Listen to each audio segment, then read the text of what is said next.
En météo, on parle d'isothermie lorsqu'on observe des températures égales à 0 degré sur toute une épaisseur de l'atmosphère, d'un niveau d'altitude donné jusqu'au sol. 0 degré est la température de fusion de l'eau, c'est-à-dire la température à laquelle l'eau va passer de l'état solide à l'état liquide. Le flocon de neige va se transformer en goutte de pluie. Revenons à notre phénomène d'isothermie.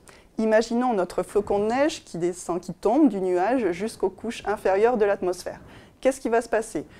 Au départ, il se situe dans des températures négatives. Au bout d'un moment, il va rencontrer l'iso 0 degré, va commencer à fondre, se transformer en goutte de pluie. Pour cela, il a besoin d'énergie. Cette énergie, il l'emprunte à l'atmosphère. L'atmosphère va par conséquent se refroidir. Et ce n'est pas fini. La goutte d'eau rencontre une atmosphère plus sèche. Elle va donc s'évaporer dans cette atmosphère plus sèche.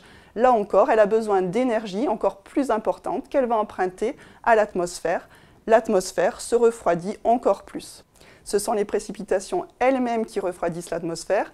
Ce faisant, l'iso 0 degré descend à des niveaux plus bas petit à petit jusqu'au sol.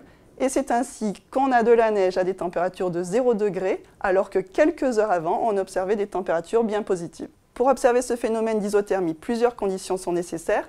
D'une part, des précipitations abondantes et durables pour avoir un refroidissement massif de l'atmosphère, et d'autre part, un vent faible, voire nul, pour que l'air froid descende jusqu'au sol sans être balayé.